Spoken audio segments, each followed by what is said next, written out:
Assalamualaikum warahmatullahi wabarakatuh. Alhamdulillah, alhamdulillahilladzi alafa baina qulubina fa asbahna bi ni'matihi ikhwana.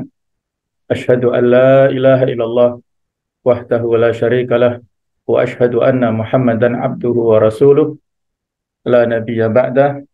Allahumma shalli wa sallim ala sayyidina wa habibina wa maulana Muhammad wa ala alihi wa ashabihi ajma'in. Allahumma inna nas'aluka ilman nafi'a wa na'udzubika min ilmin la yanfa'. Subhanaka la ilma lana illa ma 'allamtana innaka antal alimul hakim wa tub 'alaina innaka antat tawwabur rahim. Rabbi shrah li sadri wa yassir li amri wa hlul 'uqdatam min lisani yafqahu qawli, amma ba'du. Bapak Ibu, para asatidzah dan ustadzah sekalian, rahimakumullah. Alhamdulillah, kita diberikan nikmat yang begitu banyak oleh Allah Ta'ala, wabil khusus nikmat taufik, nikmat hidayah, nikmat kemudahan untuk melaksanakan amal-amal kebaikan. Mudah-mudahan seluruh amal kita diterima, dilipat gandakan pahalanya oleh Allah Subhanahu wa Ta'ala. Amin ya Rabbal Alamin. Pada kesempatan ini, mari sejenak kita curahkan segenap pikiran hati kita untuk merenungkan, mentadaburi ayat-ayat Allah Subhanahu wa Ta'ala di surat Al-Hasyr ayat ke-11 sampai dengan ke-17, di mana pada paragraf ini berjudul ciri-ciri penentang dakwah, yang kalau di tafsir Al-Munir itu diberi judul oleh penulis Tawatu'ul Munafiqin wal Yahud wa Jaza'uhum, persekongkolan antara orang-orang munafik dan Yahudi serta balasan bagi mereka. A'udzubillahi minasyaitonir rajim. Bismillahirrahmanirrahim. Alam tara ilal ladzina nafaqu yaquluna li ikhwanihim alladzina kafaru min ahlil kitab la in ukhrijtum lanakhrujanna ma'akum wa la nuti'u fikum ahadan abada wa in qutiltum lanansurannakum wallahu yashhadu innahum lakadzibun. Apakah kamu tidak memperhatikan orang-orang munafik yang berkata kepada saudara-saudara mereka yang kafir di antara ahli kitab, sesungguhnya jika kamu diusir, niscaya kami pun akan keluar bersamamu, dan kami selama-lamanya tidak akan patuh kepada siapapun untuk menyusahkan kamu. Dan jika kamu diperangi, pasti kami akan membantu kamu. Dan Allah menyaksikan bahwa sesungguhnya mereka benar-benar pendusta. Kata-kata alam taro artinya alam tandur, ya. Tidakkah kalian memperhatikan, tidakkah kalian melihat ilal ladzina nafaqu, kepada orang-orang munafik, adharul Islam wa akhfaul kufra, mereka menampakkan keislaman secara zahir dan menyimpan kekafiran. Yaquluna, mereka berkata, li ikhwanihim, kepada saudara-saudara mereka. Di sini yang dimaksud adalah ukhuwatul kufri, yaitu persaudaraan berbasis kekafiran, awis sadaqa wal muwalat, pertemanan, persahabatan ataupun koalisi di antara mereka, pertemanan dan juga persahabatan di antara mereka, yaitu min ahlil kitab, dari golongan ahlu kitab. Yang dimaksud ini adalah Bani Nadir, Yahudi Bani Nadir dan saudara-saudara mereka dalam hal kekufuran. La in ukhrijtum, apabila kalian diusir minal Madinah, dari kota Madinah, lanakhrujanna ma'akum. Di sini huruf lam itu adalah bermakna lamul qasam. Jadi seolah-olah mereka memberikan takkid, penguatan, statement kepada sesama orang-orang kafir, ya, karena orang-orang munafik ini sebenarnya adalah orang kafir ya secara batinnya, walaupun dohirnya nampak melakukan syiar-syiar Islam, tapi sebenarnya mereka juga sama dalam kondisi kekafiran. Jadi mereka untuk meyakinkan sesama saudaranya kekafiran tersebut, yaitu demi atau pasti apabila kalian diusir, maka kami, jadi dalam taukid di sini, kami juga akan keluar bersama dengan kalian. Wala nuti'u fikum ahadan abada ya. Artinya la nuti'u ahadan minar rasul wal mu'minin fi qitalikum. Kita tidak akan mentaati seorang pun, baik itu dari rasul ataupun kaum mukminin, dalam hal memerangi kalian, dalam hal menyusahkan kepada kalian. Kita tidak akan menuruti kepada siapapun. Ini juga memberikan kekuatan statement penguat daripada kalimat mereka sebelumnya. Wa in qutiltum, dan apabila kalian diperangi ataupun dibunuh, maka lanansurannakum. Dalam taukid lagi di sini, maka pasti kami akan nata'awanukum, kami akan bekerja sama dengan kalian. Wallahu yashhadu innahum lakadzibun. Allah bersaksi, Allah mengetahui terhadap apa yang mereka dustakan itu. Li'ilmihi bi annahum la yaf'aluna dzalik, karena Allah Maha tahu terhadap apa yang mereka lakukan sebenarnya.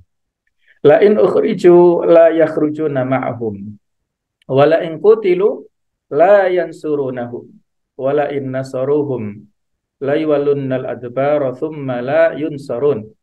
Sesungguhnya jika mereka diusir, orang-orang munafik itu tidak akan keluar bersama mereka. Dan sesungguhnya jika mereka diperangi, niscaya mereka tidak akan menolongnya.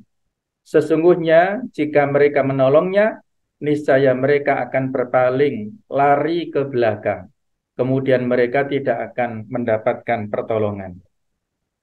Disebutkan dalam sejarah bahwasanya Abdullah bin Ubay bin Salul bersama dengan para teman-temannya, kaum munafikin, mereka berangkat ke Bani Nadir untuk melakukan perjanjian, melakukan kesepakatan, dan ini memberikan bukti tentang nubuwah serta ijazul Quran, ya, kemujizatan Al-Quranul Karim, bahwasanya Allah Ta'ala memberitakan kepada Rasulnya fakta yang sebenarnya. Allah memberikan wahyu kepada Rasulnya tentang peristiwa yang sebenarnya terjadi seperti itu, yang diabadikan di dalam Al-Quran seperti ini. Wala inna saruhum, dan apabila mereka, kalaupun mereka menolong, nah, tetapi ini tidak akan terjadi ya, ini hanya seandainya saja mereka menolong orang-orang munafik tersebut, memberikan pertolongan kepada Bani Nadir, maka la yuwallunal adbar, mereka akan lari karena ketakutan.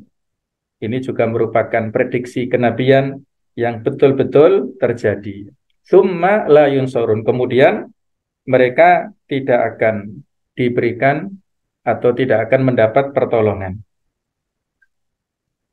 Ayat yang ke-13, la antum asyaddu rahbatan fi sudurihim minallah, dzalika bi annahum qaumul la yafqahun. Sesungguhnya kamu dalam hati mereka lebih ditakuti daripada Allah. Yang demikian itu karena mereka adalah kaum yang tidak mengerti. Yaitu memberitakan innal munafikin yakhafunakum. Sesungguhnya orang-orang munafik ini takut kepada orang-orang yang beriman. Khaufan asyadda min khaufihim Allah. Mereka lebih takut kepada orang-orang mukmin daripada kepada Allah Subhanahu wa taala. Asyaddu rahbah, asyaddu khaufan. Mereka sangat takut kepada kaum muslimin. Ketika berhadapan dengan kaum muslimin mereka tidak berani, tetapi menentang perintah Allah mereka malah berani. Itulah kondisi orang-orang munafik.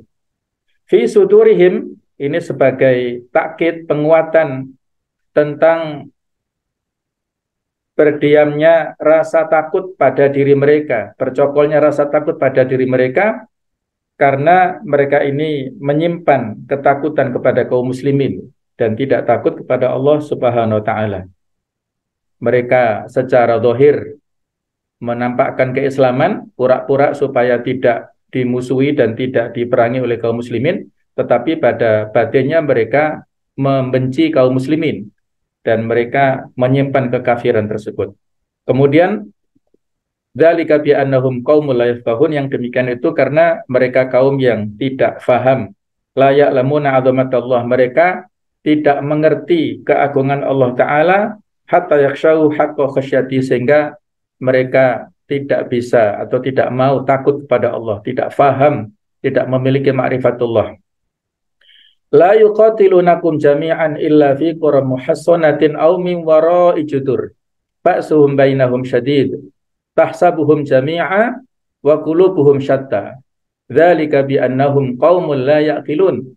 Mereka tidak akan memerangi kamu dalam keadaan bersatu padu kecuali dalam kampung-kampung yang berbenteng atau di balik tembok. Permusuhan antara sesama mereka adalah sangat hebat. Kamu kira mereka itu bersatu, sedang hati mereka berpecah belah. Yang demikian itu karena sesungguhnya mereka adalah kaum yang tidak mengerti.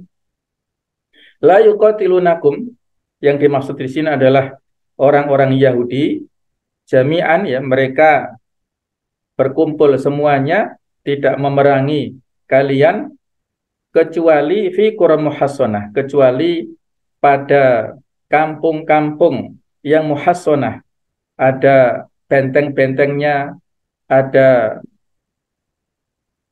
parit-paritnya yang terjaga, ya, karena mereka orang-orang kafir tersebut juga sangat takut kepada kaum muslimin, aumi warok judur, atau mereka memusuhi dan menghadapi kaum muslimin dari balik tembok, ya, mereka dari balik tembok ataupun dari balik pagarnya. Kemudian ba'suhum bainahum syadid, harbuhum, ya, permusuhan mereka, perang yang mereka lakukan ataupun kebencian mereka, bainahum, di antara mereka itu sebenarnya adalah keras juga, ya. Jadi ada disebutkan di sini fa innahu yashtaddu ba'suhum idza haraba ba'dhum ba'dha, apabila sebagian mereka saling bermusuhan itu juga berat, itu juga keras. Walaysa dzalika lidha'fihim wa syabnihim, itu bukan karena kelemahan ataupun kepengecutan mereka, bal liqadfillahi ar-ra'ba fi qulubihim, akan tetapi Allah telah memberikan rasa takut ke dalam hati-hati mereka masing-masing itu. Tahsabuhum jami'a wa qulubuhum syatta, engkau mengira wahai Muhammad mereka itu bersatu, mereka bersepakat, padahal hati mereka itu bercerai-berai. Al-kufru millatun wahidah, kekafiran itu satu agama ketika mereka berhadapan dengan Islam dan kaum muslimin. Tetapi sebenarnya hati mereka bercerai-berai, satu di antara yang lain itu tidak ada persetautan hati di antara mereka. Yang demikian itu bi annahum qaumul la yaqilun, karena mereka adalah kaum yang tidak mengerti, tidak mengetahui kemaslahatan mereka. Berikutnya ayat yang ke-15. Kama salil ladzina min qablihim qariban dzaqu wa bala amrihim walahum adzabun alim. Mereka adalah seperti orang-orang Yahudi yang belum lama sebelum mereka telah merasai akibat buruk dari perbuatan mereka, dan bagi mereka azab yang pedih.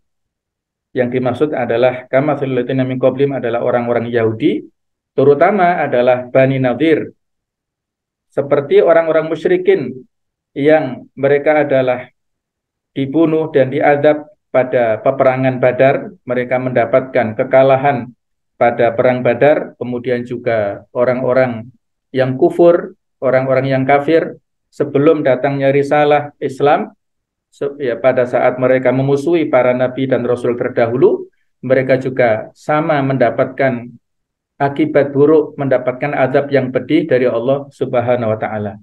Nasib orang-orang munafik ini juga nantinya akan sama, akan mendapatkan azab yang pedih dari Allah taala. Kama fil syaitan idz qala lil insani kfur, falamma kafara qala inni bari'um minka inni akhafullaha rabbal alamin. Bujukan orang-orang munafik itu adalah seperti bujukan syaitan. Ketika dia berkata kepada manusia, kafirlah kamu. Maka tatkala manusia itu telah kafir, maka ia berkata, sesungguhnya aku berlepas diri dari kamu, karena sesungguhnya aku takut kepada Allah, Rabb semesta alam. Ini menegaskan tentang bujuk rayu dan juga strategi dari orang-orang munafik, itu sama seperti yang disampaikan oleh syaitan ini. Mithlul munafiqina fi igra'il yahud, seperti orang-orang munafik dalam hal merayu orang-orang Yahudi alal qital, untuk melakukan peperangan, itu seperti rayuan yang dilakukan oleh syaitan. Ketika syaitan memberikan bujukan kepada manusia dengan memerintahkan ukfur, ya kafirlah. Perintah langkah-langkah syaitan dalam rangka menyesatkan manusia ini banyak sekali tahapannya. Di antaranya adalah tahapan target utama syaitan itu adalah menjadikan manusia ini kafir, menjadikan ingkar, tidak taat kepada perintah Allah Subhanahu wa taala. Nah, pada saat syaitan sudah mendapatkan targetnya, maka dia berlepas diri. Ini dari umingka, saya berlepas diri darimu, tidak mau bertanggung jawab. Yang dimaksud itu adalah di sini al-murad bil insan, yang dimaksud dengan manusia itu adalah manusia dari jenisnya, semua manusia, dan mencakup di dalamnya ada Abu Jahal, ada juga iblis dan lain-lainnya ya. Maksudnya yang digoda oleh iblis pada perang Badar saat itu untuk dirayu dan seolah-olah mendapatkan bantuan di Al-Anfal ayat ke-48. Kemudian kata-kata inni akhafullah ini adalah hanya kedustaan saja, riya yang disampaikan oleh syaitan ini. Tidak mungkin dia memiliki rasa takut kepada Allah. Iblis syaitan ini tidak mungkin takut kepada Allah. Ini hanya sekedar pernyataan yang bohong dari syaitan untuk mengelabui kepada manusia ini. Nah, kemudian fakana akibatahuma annahuma finnari khalidaini fiha wa dzalika jazaa'udz dzalimin. Maka adalah kesudahan keduanya bahwa sesungguhnya keduanya masuk ke dalam neraka, mereka kekal di dalamnya, demikianlah balasan orang-orang yang zalim. Ada banyak riwayat yang disebutkan oleh Ibnu Katsir ya tentang ayat yang ke-16 ini. Beberapa hadis yang satu sama lain saling melengkapi, yang intinya ada pada zaman dahulu seorang yang memiliki keahlian dalam hal mengobati ya. Dan dia sangat ahli dalam ibadah, rajin sekali ibadah. Ketika digoda ataupun dirayu ataupun mendapatkan segala macam bentuk untuk menggelincirkan, dia tetap istiqomah dalam ibadahnya sampai setan berusaha mencari jalan. Ada satu keluarga yang anggota keluarganya anak perempuannya sakit, kemudian dibawalah ke orang yang pintar ini atau orang ahli ibadah ini untuk diobati ya, karena penyakitnya itu agak kronis sehingga ditinggallah perempuan itu.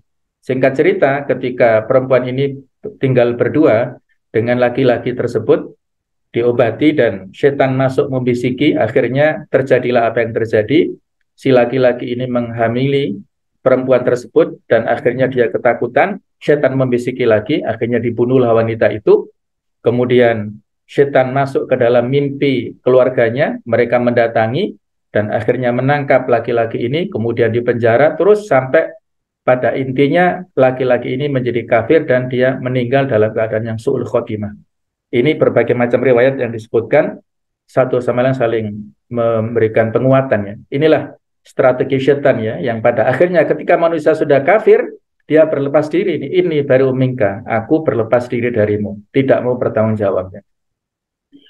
Berikutnya, Bapak Ibu yang berbahagia, ada sebab turun ayat yang ke-11 disebutkan oleh Ibnu Abi Hatim, meriwayatkan dari As-Suddi, ia berkata, ada beberapa orang dari Quraidah masuk Islam, dan di antara mereka terdapat beberapa orang munafik. Orang-orang munafik itu berkata kepada kaum Bani Nadir, jika kalian diusir, niscaya kami akan ikut pergi bersama kalian. Lalu turunlah ayat 11 ini menyangkut mereka itu. Ibnu Ishaq, Ibnu Mundir, dan Abu Nuaim meriwayatkan dari Abdullah bin Abbas bahwasanya ayat ini turun menyangkut diri Abdullah bin Ubay bin Salul, juga Rifa'ah bin Zaid dan Abdullah bin Nabtal. Mereka termasuk orang-orang munafik Madinah. Mereka mengutus orang menemui Bani Nadir dan menyampaikan sebuah komitmen perjanjian kepada Bani Nadir. Mereka akan membela Bani Nadir seandainya diusir. Ternyata itu hanya berbohong saja, janji palsu saja. Inilah kurang lebih yang terkait dengan sababun nuzul ayat yang ke-11. Nah, kalau kita petakan, Bapak Ibu yang berbahagia, pada paragraf ini ayat 17 sampai 11 sampai 17 ini ada karakter kaum munafikin pada saat pengusiran Bani Nadir, yaitu kita mendapatkan informasi dari ayat-ayat tersebut, mauqiful munafikin yauma Bani Nadir, sikap kaum munafik pada perang Bani Nadir. Mereka ingin melakukan persekongkolan, koalisi dengan orang-orang Bani Nadir, tapi sebenarnya mereka hanya dusta belaka.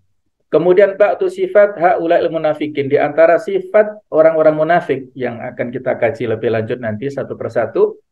Berikutnya akibatun nifaq wal kufur wasyirk, dampak dari penyakit nifak, kufur ataupun syirik. Sama-sama dosa-dosa besarnya. Nifak akbar, nifak amali, ini bisa menghapuskan amalan, begitu pula kufur, juga syirik, dosa besar ya. Kemudian asbab fin hirafi haula ila haddil kufur, sebab terjadinya penyimpangan mereka sehingga sampai pada batas kekufuran. Kemudian durus wa ibar, pelajaran yang bisa kita ambil dari ayat tersebut adalah qatrun nifaq alal Islam, bahaya penyakit nifak kepada Islam wal muslimin dan kaum muslimin, wa daruratul hadar wal wiqayah, serta pentingnya kita waspada dan berjaga-jaga, jangan sampai kita kecolongan dari tipu muslihat orang-orang munafik ini. Yang kedua adalah al-khawfu minallah la minal bashar. Hendaknya rasa takut itu kepada Allah, bukan kepada manusia.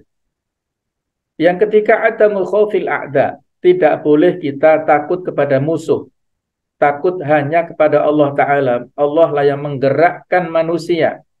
Kalau Allah berkuasa, Allah berkehendak, akan bisa melumpuhkan musuh. Banyak di antara peperangan yang menjadikan musuh takut, ya di antaranya perang Tabuk, ya. Walaupun perjalanan jauh dan sudah dipersiapkan seminggu depan, tapi musuhnya sudah takut dulu, tidak jadi perang. Yang berikutnya, keempat adalah al-hadar minasyaiton fa innahu yughri wa yansil.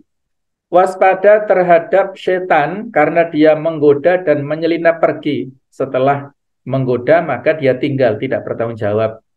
Yang kelima adalah khaufu akibatil ma'asi, takut terhadap bahaya kemaksiatan. Banyak sekali dampak-dampak kemaksiatan yang didapatkan oleh seseorang ya. Ibnu Qayyim dalam buku Al-Jawabul Kafi membahas tuntas ya, banyak sekali bahaya-bahaya dari kemaksiatan yang dilakukan oleh seorang manusia. Nah, di sini pembahasan berikutnya adalah kita perlu untuk memetakan para penentang dakwah. Salah satu kompetensi yang hendaknya dimiliki oleh dai adalah kemampuan membuat perencanaan dakwah. Dalam membuat perencanaan dakwah, seorang dai harus mendeteksi faktor-faktor penghambat dakwah dari eksternal, sehingga ia mampu mengantisipasi berbagai kemungkinan yang terjadi. Salah satunya adalah mengetahui ciri-ciri para penentang dakwah yang dijabarkan di dalam ayat-ayat ini. Ada 5 ciri-ciri para penentang dakwah. Mulai daripada yang pertama oportunis, yang kedua janji palsu, yang ketiga adalah pengecut, keempat tidak solid, dan yang kelima adalah ingkar janji. Yang pertama adalah oportunis. Penentang dakwah yang pertama adalah oportunis. Tabiat manusia bermuka dua atau oportunis adalah salah satu sifat tercela yang sangat dibenci dalam Islam, sehingga pelakunya dicap sebagai seburuk-buruk manusia di sisi Allah Subhanahu wa taala.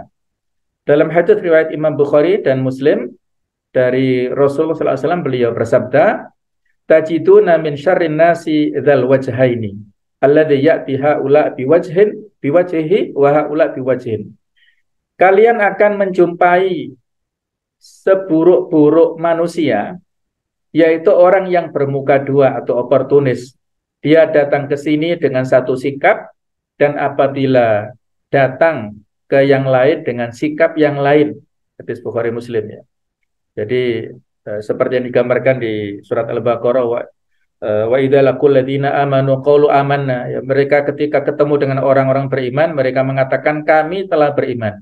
Wa idza khalau ila syayatinihim, ketika mereka kembali kepada gengnya, kepada para pimpinan kelompok besar mereka, maka mereka qalu inna ma'akum, sesungguhnya kami bersama kalian. Innama nahnu mustahzi'un, sesungguhnya kami hanya orang-orang yang mengolok-olok. Yang mana kalau kita teliti, redaksi ayat ini mengandung mukjizat dari sisi kebahasaannya. Ketika mereka bertemu dengan orang-orang beriman, digunakan jumlah fi'liyah. Amanna, fi'il madhi, ya, kami telah beriman. Jumlah fi'liyah ini terbatas oleh waktu.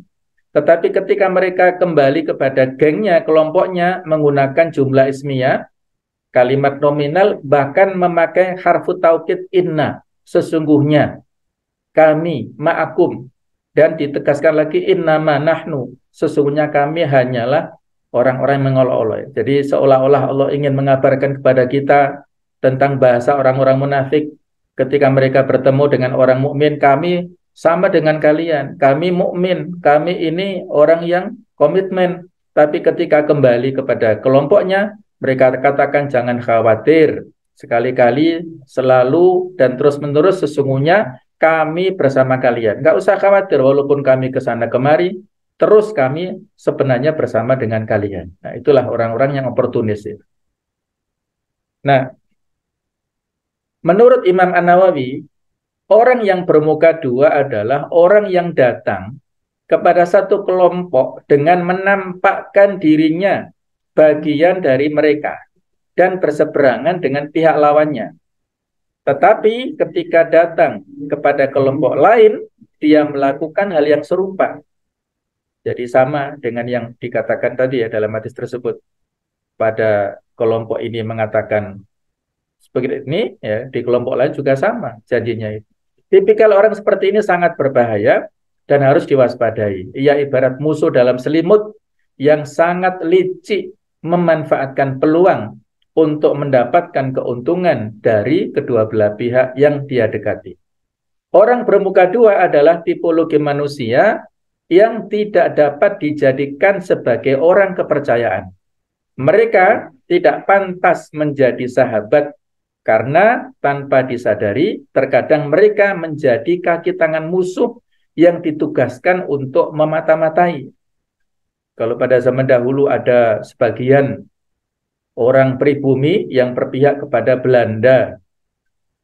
Kemudian kalau di Jogja itu orang-orang dari suku Chinese berpihak kepada Belanda, sehingga ketika Indonesia merdeka, Sultan Hamengkubuwono ke-9 tidak memberikan hak kepemilikan tanah kepada orang-orang Cina. Mereka boleh tinggal di sana tapi nggak boleh memiliki, hanya boleh memakai saja ya. Itu karena mereka berpihak ke Belanda pada saat penjajahan dulu ya. Jadi ini sifat pertama yang harus kita waspadai. Kemudian yang kedua, ciri penentang dakwah itu adalah memiliki janji palsu, suka mengumbar janji tapi ya palsu, suka mem-PHP, memberikan harapan palsu. Termasuk ciri penentang dakwah adalah suka memberikan janji-janji palsu. Inilah salah satu karakter dari orang munafik. Hal ini dijelaskan dalam ayat 11-12 di surat Al-Hasyr ini. Dalam ayat 11, orang Yahudi dianggap oleh orang munafik sebagai teman, yaitu teman dalam kekafiran, ukhuwatul kufri tadi. Kemudian orang munafik memprovokasi orang Yahudi untuk mengambil sikap oposisi terhadap Nabi Muhammad SAW. Mereka mengatakan, Jika Rasulullah mengusir kalian dari kota Madinah, maka pasti kami akan ikut keluar bersama kalian sebagai bentuk solidaritas kami kepada kalian, dan kami tidak akan menghina kalian. Jika kaum muslimin memerangi kalian, maka pasti kami akan memerangi mereka bersama kalian. Inilah janji palsu orang-orang munafik itu kepada kaum Yahudi. Dalam ayat 12 dijelaskan bahwa janji orang munafik itu adalah janji palsu. Buktinya, ketika orang ahli kitab diusir, kaum Bani Nadir itu diusir, mereka tidak ikut keluar bersama mereka, dan ketika orang Yahudi diserang, mereka tidak mau menolong. Akhirnya Bani Nadir terusir, di antara sebabnya adalah terprovokasi oleh Abdullah bin Ubay bin Salul. Ketika mereka diusir, tidak ada satupun dari orang munafik yang datang membantu. Ini terjadi pada bulan Syawal ya, pada tahun 4 Hijriah yang sudah kita bahas pada pembahasan ayat-ayat sebelumnya ya. Yang ketiga, ciri penentang dakwah itu adalah memiliki sifat pengecut. Mereka ya, pengecut adalah orang yang tidak mau menanggung dan menghadapi risiko yang memang sudah menjadi konsekuensinya. Sikap ini merupakan perilaku dari orang-orang munafik.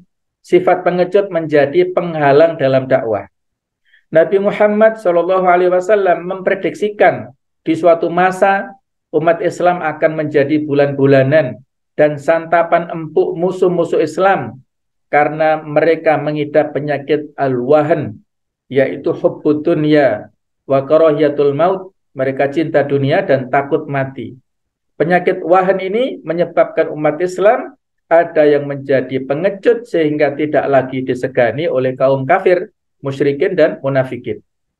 Pengecut terjadi lantaran takut dikucilkan dari komunitas karena berlainan dengan sikap banyak orang atau karena khawatir kehilangan materi. Pengecut seperti ini menjerumuskan perilakunya atau pelakunya pada sikap pelin-pelan tanpa prinsip. Yang ini sudah diperingatkan jauh-jauh hari oleh Rasulullah SAW. Beliau bersabda, la takunu imma'ah. Janganlah kalian menjadi orang yang ikut-ikutan, yang bunglon. Dari kata-kata ma'a ya. Takuluna, kalian mengatakan in ahsanan nas ahsanna. Kalau orang-orang itu melakukan kebaikan, maka kami pun juga melakukan kebaikan. Wa in dolamu dolamna. Kalau mereka itu melakukan kedoliman, keburukan, kami pun juga ikut sama. Walakin wattinu anfusakum. Tetapi kokohkanlah, tempatkanlah, eksiskanlah diri kalian. In ahsanan nas antuhsinu. Kalau orang-orang baik silahkan kalian melakukan kebaikan. Wa in asa'u. Kalau mereka melakukan keburukan, fala tadlimu, maka jangan ikut-ikutan. Jangan terpengaruh, terkontaminasi oleh lingkungan. Nah, ini hadis riwayat Tirmidzi ya. Ini peringatan yang keras kepada kita semuanya supaya memiliki filter ya. Nakhtalit walakin natamayyaz. Kita bergaul, kita berinteraksi, tetapi kita punya filter, punya penyaring ya, sehingga tidak larut di dalam kemaksiatan. Adapun ciri yang keempat, orang yang menentang dakwah itu sebenarnya mereka tidak solid ya, tidak kompak. Ayat 11-16 di surat Al-Hasyr menjelaskan sebagian sifat kaum munafik. Mereka menganggap kaum kafir ahlul kitab sebagai saudara mereka, menyatakan berkoalisi dengan siapapun selain mereka, tapi semua itu bohong. Nyatanya mereka tidak keluar bersama orang-orang Yahudi tadi, Bani Nadir, saat orang Yahudi diusir dan juga tidak ikut berperang saat berperang. Bahkan kabur disebabkan mereka kaum yang pengecut. Kaum muslimin lebih mereka takuti ketimbang Allah disebabkan mereka tidak memahami. Mereka tidak akan berani memerangi kaum muslimin secara berhadapan, kecuali jika terkepung karena terpaksa. Permusuhan internal sangat keras. Kaum muslimin bisa saja mengira mereka itu sangat solid, padahal mereka berpecah belah disebabkan mereka kaum yang tidak dapat menggunakan akalnya dengan baik. Nah, inilah sebenarnya kondisi fakta internal mereka tidak solid. maka kita di barisan hak, barisan kebenaran harusnya solid. Kita bersatu padu, berukhuwah dan diikat oleh persaudaraan karena Allah Subhanahu wa taala. Adapun yang kelima, yang terakhir, ciri penentang dakwah itu adalah suka ingkar janji, tidak komitmen. Fenomena ingkar janji yang paling kentara ada pada orang munafik. Ia berada di tengah masyarakat mukminin, ia menampakkan keimanan dan kebaikan, padahal hatinya penuh dengan kejahatan dan makar. Mereka ingin sekali mencelakakan kaum mukminin. Surat At-Taubah memaparkan tentang sikap kaum munafikin yang suka melanggar perjanjian. Di antaranya di At-Taubah ayat 74 ini, yahlifuna billahi ma qalu wa laqad qalu kalimatal kufri wa kafaru ba'da islamihim wa hammu bima lam yanalu wa ma naqamu illa an aghnahumullahu wa rasuluh min fadlih fa in yatubu yaku khairan lahum wa yatawallaw yu'adzibuhumullahu 'adzaban alima fid dunya wal akhirah wa ma lahum fil ardi min waliyyin wala nasir. Mereka orang munafik bersumpah dengan nama Allah bahwa mereka tidak mengatakan sesuatu yang menyakiti Muhammad. Sungguh mereka telah mengucapkan perkataan kekafiran dan telah menjadi kafir setelah Islam dan menginginkan apa yang mereka tidak dapat mencapainya, dan mereka tidak mencela Allah dan Rasul-Nya. Sekiranya Allah dan Rasul-Nya telah melimpahkan karunia-Nya kepada mereka, maka jika mereka bertaubat, itu adalah lebih baik bagi mereka, dan jika mereka berpaling, niscaya Allah akan mengadab mereka dengan azab yang pedih di dunia dan di akhirat, dan mereka tidak mempunyai pelindung dan tidak pula penolong di bumi. Kaum munafikin telah berkhianat dan melanggar janji, padahal Allah telah melimpahkan karunia kepada mereka dengan mengutus nabinya yang membawa berkah dan sebab-sebab kebahagiaan dan keselamatan. Namun disebabkan nifak, karunia ini tidak berbekas dalam hati mereka. Oleh karena itu, para dai diperintahkan untuk senantiasa waspada terhadap budaya orang-orang munafik. Sejatinya, orang-orang munafik itu lebih takut terhadap kaum mukminin daripada terhadap Allah, karena mereka tidak mengetahui kebesaran dan keagungan Allah. Allah berfirman, la antum asyaddu rahbatan fi sudurihim minallah, dzalika bi annahum qaumul la yafqahun. Sesungguhnya kamu dalam hati mereka lebih ditakuti daripada Allah. Yang demikian itu karena mereka adalah kaum yang tidak mengerti. Dalam kehidupan di tengah masyarakat, para dai akan selalu bertemu dengan orang-orang munafik sebagaimana ditegaskan di surat Al-Baqarah ayat 96, wala tajidannahum ahrasan nasi ala hayati wa minal ladzina asyraku yawaddu ahaduhum law yu'ammaru alfasanah wa ma huwa bimuzahzihihi minal adabi ay yu'ammar wallahu basirun bima ya'malun. Dan sungguh engkau Muhammad akan mendapati mereka orang-orang Yahudi, mereka yang paling tamak dalam kehidupan dunia, bahkan lebih tamak dari orang-orang musyrik. Masing-masing dari mereka ingin diberi umur 1000 tahun, padahal umur panjang itu tidak akan menjauhkan mereka dari azab, dan Allah Maha melihat apa yang mereka kerjakan. Jadi inilah Bapak Ibu sekalian ya, terakhir tentang perumpamaan kaum munafikin yang secara umum adalah seperti kaum kafir Quraisy dan kaum Yahudi Bani Qainuqa yang menerima hukuman di dunia akibat maksiat mereka. Kaum Bani Qainuqa telah diusir ya karena mereka telah menghina kaum muslimin, meremehkan ya. Mereka terlebih dahulu diusir pada bulan Syawal tahun 2 Hijriah setelah perang Badar. Kemudian selanjutnya adalah Bani Nadir pada Rabiul Awal tahun 4 Hijriah tadi. Kemudian Bani Quraidah yaitu pada bulan Dzulhijjah tahun 5 Hijriah yang terakhir ya. Kemudian berikutnya adalah Khaybar ya. Nah, kelak di akhirat mereka mendapatkan azab yang sangat pedih, dan perumpamaan orang-orang munafik dalam dusta mereka terhadap kaum Yahudi untuk memerangi kaum muslimin dan kebohongan mereka serta kepalsuan mereka yang menjanjikan kemenangan bagi kaum Yahudi itu adalah seperti setan ketika membisikkan manusia untuk berbuat maksiat terhadap Allah. Akibat akhir kemaksiatan setan dan manusia terhadap Allah adalah bahwa Allah akan memasukkan keduanya ke neraka yang hina untuk selamanya. Inilah balasan bagi mereka yang melawan dan melanggar perintah Allah Subhanahu wa Ta'ala. Inilah yang bisa kita hayati, tadaburi dari ayat-ayat 11 sampai 17 ya.